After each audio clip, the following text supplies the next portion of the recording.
Selamat pagi dan salam sejahtera bagi kita semua.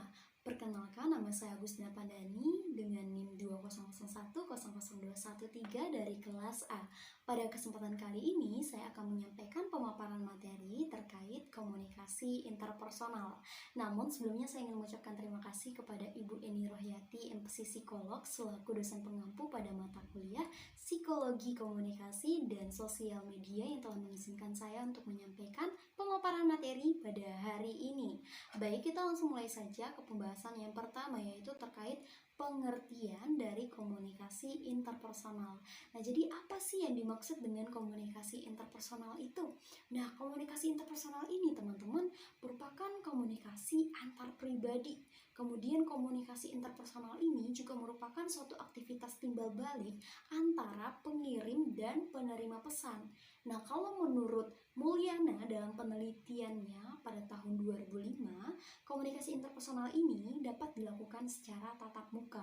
Sedangkan menurut Erwin dalam Ngalimun tahun 2008, komunikasi interpersonal itu dapat berlangsung antara dua orang atau lebih yang dilakukan secara tatap muka. Nah, jadi pendapat Mulyana dan Erwin ini saling berkaitan satu sama lain ya teman-teman. Nah, kaitannya di mana sih? Jadi kaitannya itu ada di komunikasi yang dilakukan secara tatap muka. Jadi itu teman-teman kaitannya. Oke, kita langsung ke pembahasan yang berikutnya, yaitu terkait ciri-ciri dari komunikasi interpersonal.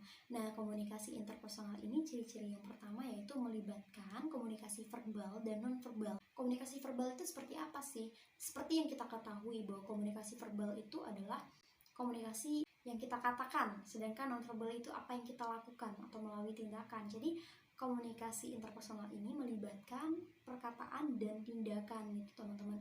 Contoh ketika kita sedang berbicara dengan teman kita, kalau misalnya ekspresi kita datar atau kita tidak melibatkan komunikasi nonverbal ini pasti akan monoton gitu kan teman-teman, akan membosankan.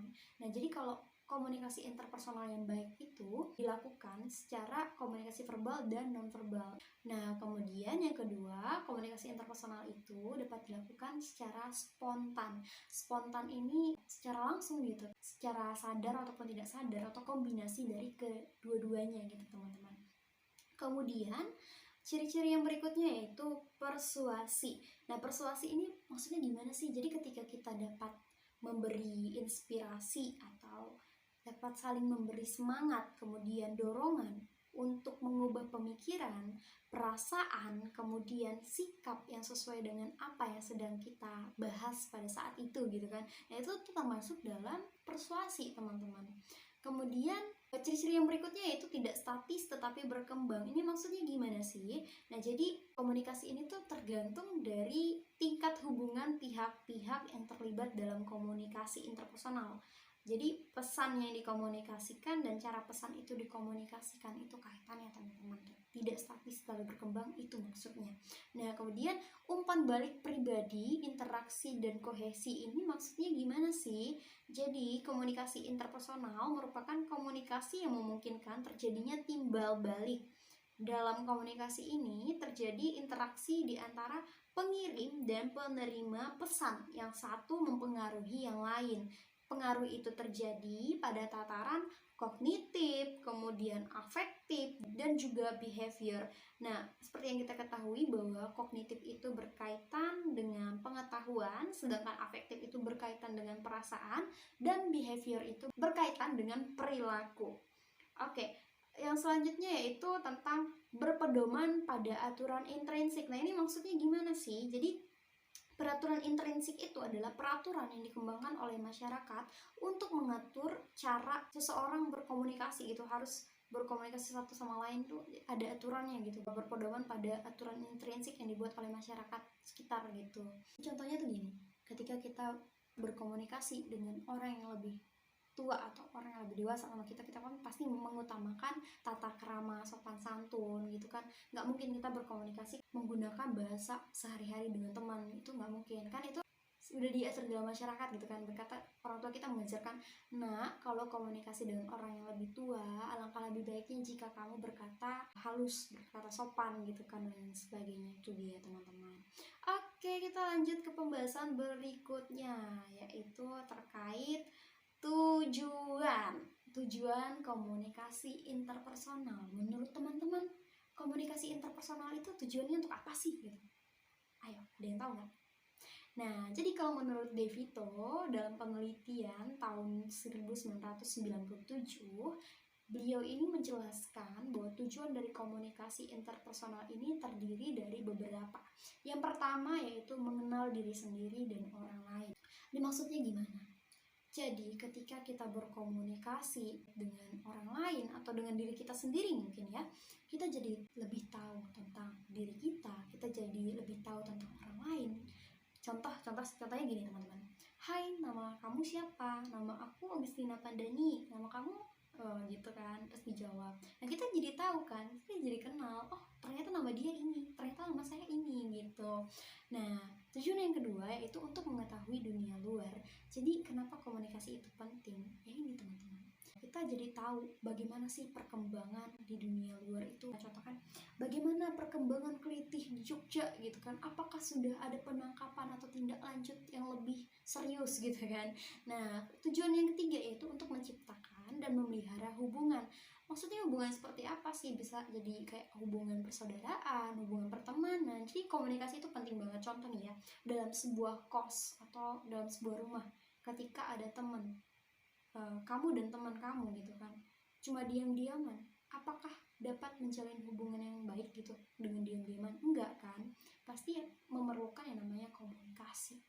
Nah, dengan komunikasi itu dapat menciptakan dan memelihara hubungan persaudaraan, hubungan pertemanan. Jadi nggak salah komunikasi gitu. Kayak paling nggak enak tuh kalau misalnya kita salah komunikasi. Salah komunikasi itu maksudnya gimana sih? Contoh kan, ketika ada apa-apa kita nggak mau mengkomunikasikan sama teman, atau ketika kita merasakan sesuatu yang ngejanggal gitu kita milih diem. Nah itu kan pasti akan kayak kita udah nettingan dulu kan sama mereka, kayak dia pasti gini-gini di belakang kita gitu kan. Nah itu nggak boleh teman-teman. Jadi kita harus tetap berkomunikasi dengan sesama kita supaya tidak terjadi kesalahpahaman.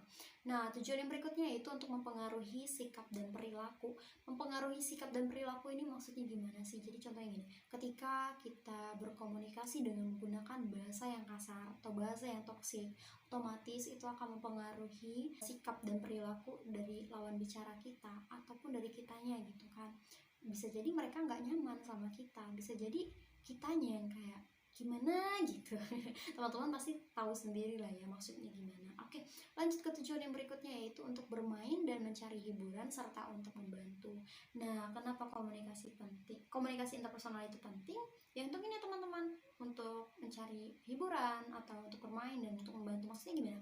Jadi contoh gini ya, wah saya bete nih gitu kan, perlu teman untuk cerita atau perlu teman untuk healing. Kalau bahasa zaman anak sekarang healing ya, padahal kalau healing malah hilang gitu kan.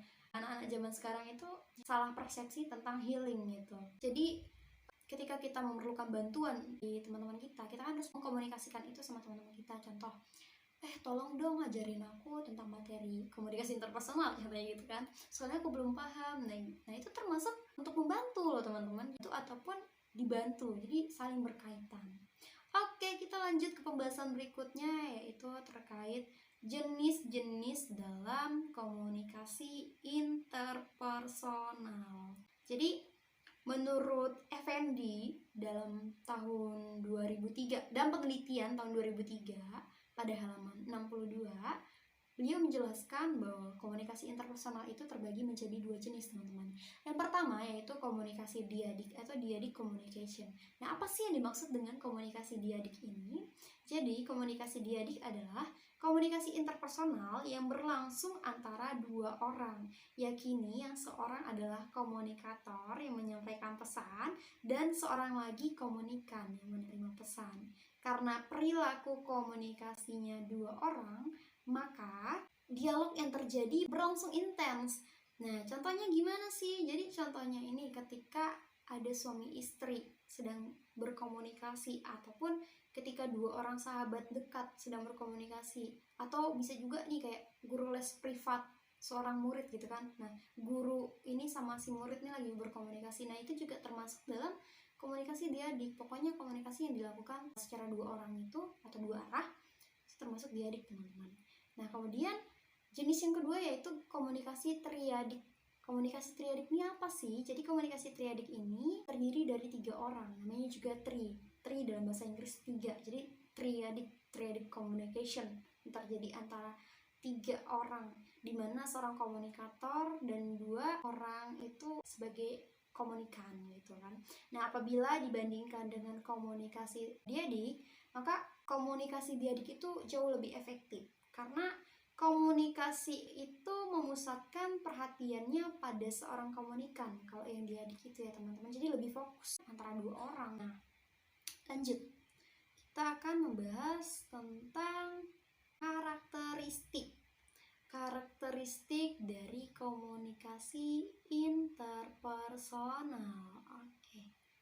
Nah, menurut De Vito lagi pada tahun 1997. Jadi yang pertama yaitu sudut pandang humanistik.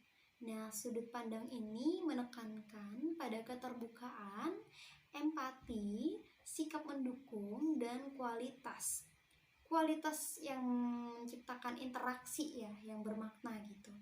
Kemudian jujur dan memuaskan.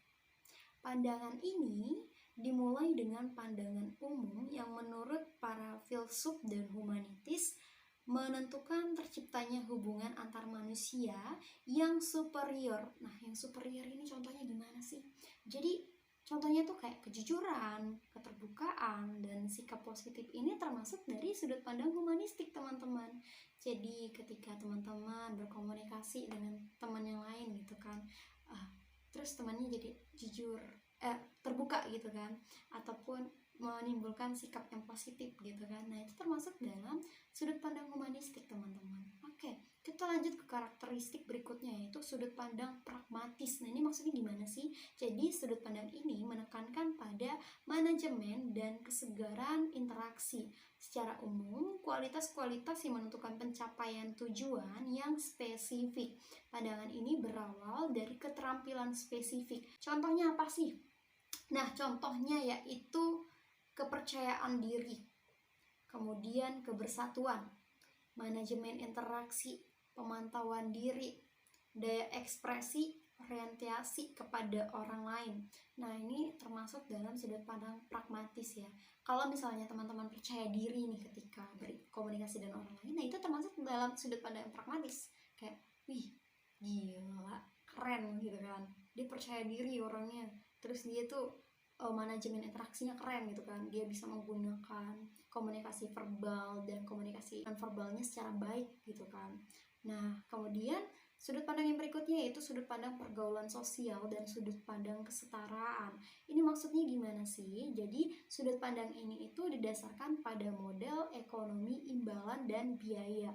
Sudut pandang ini mengasumsikan bahwa suatu hubungan merupakan suatu kemitraan di mana imbalan dan biaya saling dipertukarkan. Sudut pandang tersebut tidak terpisah satu sama lain, tetapi saling melengkapi ya teman-teman, antara sudut pandang humanistik, sudut pandang pragmatis, sudut pandang pergaulan sosial, dan sudut pandang kesetaraan ini saling melengkapi satu sama lain. Masing-masing sudut pandang akan membantu dalam memahami efektivitas komunikasi interpersonal. Adanya komunikasi interpersonal yang memotivasi dalam penerapannya berjalan seiring dengan usaha dari masing-masing individu untuk mencapai apa yang ingin dicapai. Efektivitas komunikasi pada konteks komunikasi interpersonal terletak pada kualitas hubungan antar anggota atau antar ini loh, kayak antar teman lah gitu, antar orang yang saling berkomunikasi itu teman-teman. Jadi kualitasnya. Jadi kalau interpersonal itu ciri-cirinya atau karakteristiknya dari kualitas dia menyampaikan ataupun menerima pesan itu teman-teman. Jadi gitu ya sudut pandang atau karakteristik dari komunikasi interpersonal menurut De Vito. Oke, kita lanjut teman-teman ke pembahasan yang berikutnya, yaitu terkait hambatan dalam komunikasi interpersonal. Ternyata komunikasi itu juga punya hambatannya gitu kan. Nah, kalau menurut Sunarto dalam penelitiannya tahun 2003 di halaman 17 itu menjelaskan bahwa Komunikasi interpersonal terdiri dari 3 hambatan. Yang pertama yaitu hambatan mekanik. Hambatan mekanik ini timbul dari akibat adanya gangguan pada saluran komunikasi, seperti terganggunya saluran magnetik radio oleh getaran-getaran sehingga pesan yang disampaikan menjadi kurang jelas gitu. Nah, kalau misalnya ada teman kita lagi sakit atau radang tenggorokan itu kan bisa mengakibatkan suaranya kurang jelas gitu kan ketika dia ngomong, apa kamu ngomong apa gitu kan. Tapi beda lagi kalau misal orang udah jelas gitu kan, dia nggak punya penyakit atau apa-apa di tenggorokannya dan sebagainya, dia jelas kita nggak mendengar, mungkin telinga kita yang agak ini teman-teman perlu diperiksakan dokter. Oke, kita lanjut ke hambatan yang berikutnya, yaitu hambatan semantik. Nah, hambatan semantik ini sering terjadi dalam tahap proses komunikasi karena berkisar masalah apa yang dikomunikasikan dan disampaikan pada tahap-tahap komunikasi. Suatu pesan akan berarti lain pada seorang dalam konteks yang berbeda. Hal ini disebabkan adanya gangguan komunikator karena salah persepsi. Nah, ini teman-teman yang sudah saya jelaskan sebelumnya tadi, bahwa komunikasi interpersonal itu sangat penting, atau komunikasi itu sangat penting supaya tidak terjadi kesalahpahaman. Contoh ketika saya bilang A, atau gini deh, kayak saya bilang bunga bank, ada yang berpendapat bahwa oh dia lagi bahas bunga yang di bank, atau ada bunga yang namanya bank, terus ada juga yang kayak istilah dalam bank itu kan perbankan itu kan, bunga bank itu kan artinya kayak tiap bulannya ada bunganya gitu kan. Beda lagi kalau misalnya menganggap bahwa oh bunga itu ya yang ada daunnya itu ya, nah itu kan udah terjadi kesalahpahaman di situ. Nah, jadi penting banget komunikasi itu disampaikan dengan baik dan benar supaya menghindari kesalahpahaman atau kesalahan persepsi itu. Oke, hambatan yang berikutnya yaitu hambatan manusiawi. Segala masalah yang paling semu dalam semua proses komunikasi karena berasal dari dalam diri manusia itu sendiri, terjadi karena faktor emosi dan prasangka pribadi, kemampuan atau ketidakmampuan alat panca indera. Contoh gini teman-teman, alat panca indera itu kan ada beberapa gitu kan, ada telinga, nah itu alat panca indera itu kayak kulit kan untuk merasa gitu kan, kayak dingin atau apa gitu. Nah, lidah juga bisa untuk merasa panas, pahit dan sebagainya. Kemudian kita masuk ke pembahasan yang berikutnya, yaitu tentang intervensi. Nah, jadi intervensi seperti apa sih yang dapat kita lakukan, atau penanganan seperti apa sih yang dapat kita lakukan dalam upaya untuk meminimalisir hambatan tersebut. Hambatan yang sudah dijelaskan sebelumnya tadi ya teman-teman. Nah, jadi yang pertama yaitu pesan atau informasi yang disampaikan itu harus disampaikan secara apa adanya atau jujur dan terbuka. Nah, kemudian kita harus memberikan waktu seluas-luasnya kepada komunikan untuk menyampaikan pendapatnya. Jangan sekali-sekali memotong pembicaraan seseorang sebelum mereka selesai mengungkapkan apa yang menjadi pendapatnya. Yang ketiga yaitu fokus. Jadi kita harus memfokuskan perhatian, perasaan pada tema pembicaraan.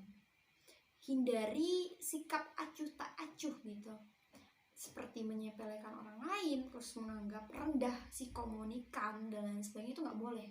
Terus kayak kita harus memperhatikan perilaku nonverbal, seperti apa tatapan mata yang menyenangkan itu, atau senyuman, mimik muka yang bersahabat. Nah, itu kita harus perhatikan hal ini teman-teman.